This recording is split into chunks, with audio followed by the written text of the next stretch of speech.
Folks, don't be like Glenn and play guitar for over 2-3 decades and have no knowledge of how to play a lead beyond a few pentatonic boxes and 1 3-note per string shape. Guitar is bad, but so is the player here. How can you be an elitist gatekeeper when you're so mediocre?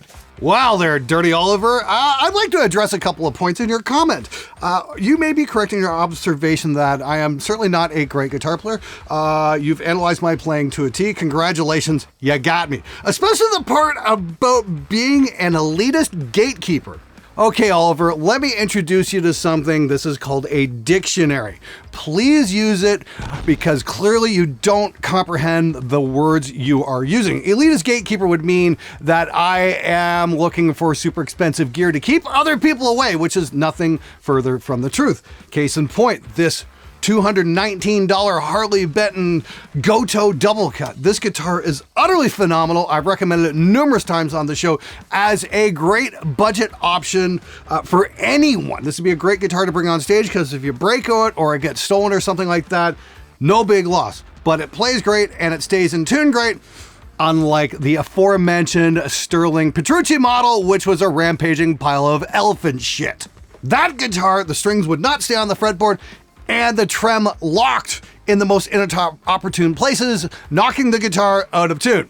Guitar that won't stay in tune is, much like your vocabulary, absolutely fucking useless. Also on the Elitist Gatekeeper, I'd like to bring up a couple points here.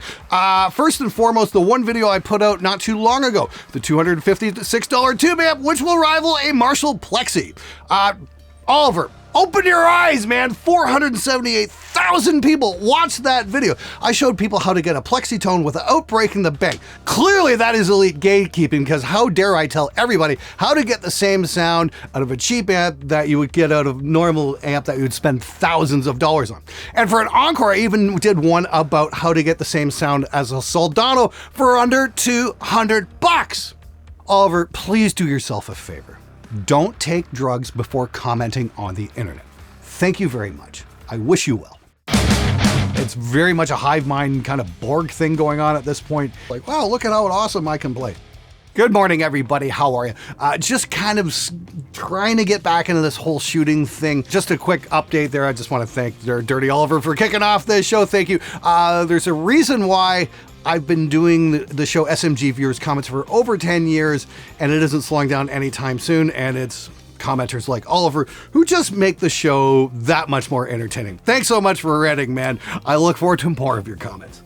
Anyway, just a little life update. My wife is moved out of the hospital. She's now at the rehab facility, and she's undergoing physiotherapy and occupational therapy. She may be in there for the next 4 or 5 months. We don't know, fingers crossed, but she's out of danger at least. But she's got a very long road to recovery, and I'm shooting when I can and then just spending the rest of my time with her. So there is that. Videos will be coming sporadically over the next few weeks as I kind of gear back up into things. But if you haven't hit the subscribe button already, please do. It would be a gigantic favor. And at the end of this video, please click a playlist and watch the videos. It would be a tremendous help. Once again, I'm going through a major family issue right now where my wife suffered a stroke, and I don't need any money. I just need time to spend with her, and I need your help for that. So for everybody who has been watching and subscribing and sharing with all their friends and all that, I'm ever so grateful to each and every single one of you. Thank you so very much. More to follow. I'm going to make a video on her whole progress as things come along. Anyway, let's get to your comments and questions. I don't think we got any more from Oliver, unfortunately. Wow, that one was a doozy though. Jeez. Musicians. You guys are something else. Hey Glenn, I picked up the Celestian Messiah 4x12 loaded with G12T 70-watt speakers for $90. Outstanding, Murray. People think they suck, but I paired them with 2 V30s and it sounded great. In fact, for higher gain stuff, the T75s work better than the V30s and IMHO. That's Murray from Murray Guitar Pickups. He's a pickup builder down in Australia. Not exactly a big fan of my pickup videos, and that's fine. We can have a difference of opinion there, Murray. You know, I'm sure your pickups are amazing, and I'm sure they're very unique compared to everything else out there. However, about the T75s, I thought this was a good point, and I'm more than happy to bring this up. I absolutely hated the T75s for the longest time, and then I, thought about, okay, a lot of records I like were made with them. Things like Ozzy Osbourne, No More Tears. Like the guitar sound on that record was just massive. But every time I mic'd up a T75, I hadn't had much luck with it. However, once I started pairing it 57 up with a Sennheiser MD421, which would have been a classic 80s mic combo, suddenly the T75 sounded infinitely better.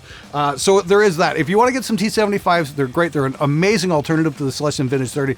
Just throw a 421 up alongside with a 57, or better yet, get a Lewitt 640 Rex and mic it up with that. That mic is simply unbeatable when it comes to metal guitar. Anyway, I'm glad you're enjoying the 75s, Murray, and thanks for stopping by and not hating my guts. I wonder if you take any drugs before making these. You're so hyped up every time. No one talks like this in a normal environment. This is Gen Z speed. Felix, dude, I don't take drugs. I don't need drugs to have a good time. The only thing I do is drink coffee, and I got into coffee when I quit smoking back in 2008. So there is that. I do like to make AeroPress coffees from time to time. I'll drink maybe 3 or 4 of those a day. So yeah, that might be a little bit, but the truth is, okay, I spent 27 years on a fucking assembly line being bored out of my mind. It is absolutely thrilling for me to make videos for you guys, and the fact I get to do this every single day, at least up until very recently, is a gigantic thrill for me. And that's why I'm so hyped up when I do this. It's not because I'm on drugs, it's because I absolutely love doing this and helping people out. That's the big part of this that doesn't get repeated enough, is if you've got questions, I've got answers, and I want to hear from you. And I'm more than happy to share everything I've learned. Believe me, I've made so many mistakes over the years when it comes to making home recordings. I want to share with you what I know. So do me a favor, hit the subscribe button, dude. And if you've got some cool recording questions, I'll be more than happy to answer them. Good to see you back, man. Well, okay, a finished video from before, but who cares? Anyway, about the change you're going to make about your style. I suppose less snarky, and I'll just remember, that's the one thing that's worse than absent Glenn, is the fake Glenn. Keep up the good work and say hi to wifey. Hey, Jay, thanks for writing in. Yeah, I got a lot of comments like that. They're like, no, keep the snark, keep the smart. And that's why I started this video with the comment from Dumbass Oliver, because, yeah, okay, you guys want snark, you got snark. And fortunately, there's so many musicians out there who keep adding fuel to the fire. So to those guys, I'm grateful as well. Remember, guys, I've always said this, don't be afraid to ask questions, because there's no such thing as a stupid question. But man, are there ever some stupid statements. Songs aren't worth listening to if too long. Listen to A Change of Seasons from Dream Theater, like 50% of their other songs. Sorry, but you're wrong. The short songs are for people who suffer on brain rot, which is the majority of the people, unfortunately, but that wouldn't be my audience. Well, thank you so much for writing in there, Linked Ryan. Who exactly is your audience? Who's your band? And where can we check you out? I'd love to check out your songwriting. Please, blow us all away. I love how you bring up Dream Theater as an example. I mean, like, I remember going to see Dream Theater live when they had their first radio hit with Pull Me Under, and they were interesting for about 30 seconds, and then they were just boring as fuck. It's like, wow, look at how awesome I can play. Congratulations, you can play your instrument well. Do you have any good fucking songs besides the one radio hit? Ugh. Yeah, Dream Theater's not a great example of great long songwriting. I mean, if I'm listening to the long songs, I'd rather throw on something like Pink Floyd Echoes or something like that, which is pretty fucking cool, or Judas Priest, Dreamer, Deceiver, interesting songs. But just because your song is long does not make it good. Learn how to write a short song and make it stick with people before you branch out. You gotta learn to build the foundations before you do this great big art piece. And I think that's a big thing that's lost on a lot of guys who are sitting at home and composing and not working with other musicians other than online, is you don't get that pushback and nobody's saying, hey, you know what, maybe we shouldn't be doing that. So instead, the online music space is just being filled with these really long, really boring, really self-indulgent wank fests that nobody would willingly listen to more than once. That is if they even make it halfway through the first listen. But please, Ryan, tell us more about your audience. Why does the government consider half of an advance as income? Does that mean we only have to pay half of it back? Hey there, Trick. No, the government sees your entire advance as income. If a record label's gonna write you a big check, the reason I say hang on to half that money is because that half of that initial check will have to go be paid in taxes. First half you can spend on your studio, your living expenses and all that, but leave the other half in the bank, because the government is definitely going to want their pound of flesh. Once again, they don't see half of it as income, they see all of it as income. Keep that in mind. Good luck, dude. Distorted tones. You can make anything sound good. The real tone is the edge of breakup tone. I completely disagree with that. I find edge of breakup tone to be deathly boring. It's like, I just don't give a shit about edge of breakup. Not in the slightest.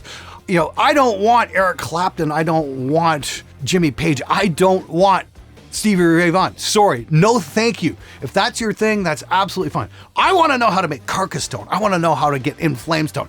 I want the Painkiller sound. I want the sound that was on Midnight Mountain by Cathedral. Giant, massive, heavy, distorted tones that are just fucking awesome. That's what excites me. That's what gets me interesting. You want edge of distorted tone? Great. Have fun with your gig at the old folks' home. You're deaf if you can't hear the clear differences in amp models in real life. Not sure the context of this one here. This one wound up here. I think this might have been when I was comparing an amp versus a sim or something like that in recording. And you could probably definitely hear differences in a jam space or whatnot, but this is Spectre Sound Studios, not Spectre Sound playing a gig at your sister's birthday party. I'm more interested in, helping you make a home recording and showing you that you don't have to spend a lot of money to get great results when it comes to recording great heavy guitar tones. All you gotta do is buy smart. Glenn, I've heard horror stories of Mac OS updates rendering DAWs and plugins inoperable. Is that a problem you've ever run into, or is that more of a Slow Tools problem? Hey, Keith, that's a great question. I've never actually run into that issue. I've always been told, hey, hold off a little bit on updating your Mac OS. It might invalidate some plugins. I know that's happened to a lot of people. It's more of a plugin space than a Pro Tools problem. But when it comes to updating a Mac, if the OS ain't broke, don't fix it. There's guys who are running studios, who've been running Macs for like 10, 20 years, that kind of thing, and never bothered to update because what they have works. Hell, there's some guys out there still running old Ensoniq Paris systems that came out like the early 2000s, and Ensoniq went out of business. That stuff's not made anymore. But because it's a closed system with its own infrastructure and plugins and whatnot, it works, and it doesn't need to be upgraded. That's really fucking cool. And that's the thing we need to remember when we run digital studios. Just because we can't upgrade doesn't mean we have to. OLED screens are very bad for audio recording because of the risk of burn-in. I originally thought you were talking about my friend Ola England, but I think you mean OLEDs screens. Yes, they're horrible for recording. I completely agree. I've been working with this for over a year, with doing my audio production, with doing my video production, running the studio, all that kind of stuff. And I gotta say, after a year, man, I feel so bad about this because there's no burn-in whatsoever. But Turtle Feet 7722 clearly has more information than what I'm dealing with. I've only got practical evidence here, but anecdotes are definitely the way to go. The band I'm playing with recently recorded a new song. The drummer was bragging about on how the last recording, he only did one take, and I believe him. He is really good. Stuart recorded guitars and bass and turned to record drums through an electronic drum kit, which is quite common down here. It's quite common everywhere because recording real drums takes a lot more skill. He did one take on his new song, and I was very disappointed as I began to see how the recording engineer was fixing everything to align perfectly. What the fuck? No wonder he did only one take. It's a shame. The drummer is really good. Yeah, that's the thing about a lot of producers. Sadly, they don't understand the word restraint. They think just because something is slightly off time, it needs to be fixed. Here's a hint, guys. No, it doesn't. The best records didn't have any time alignment on them at all. How do you feel about Studio One? I feel it's never talked about, and it pairs with my Presonus Studio Live well. Thanks. I like Studio One. In fact, if I ever get tired of Reaper and want to change, I'll probably drop Studio One on here because it really integrates with the Neve console extremely well. I just need to learn the editing system, and I just don't know if I've got the time quite yet. But as a mixing platform, fuck yeah, it's really badass, actually. If you're interested, yeah, go check it out. You got nothing to lose. Can you compare some of the Ted Weber Tone Cult series to the V30s? Nobody's doing anything with the Bloodhounds and Direwolves. Hey, Patrick, great suggestion. I actually just wrote that down a little bit earlier before I started shooting this. The answer is yes. Yes, I would love to check those out. Yes, I'd be thrilled to check those out. I've heard some good things about the Ted Weber stuff, and yeah, they don't get talked about nearly enough.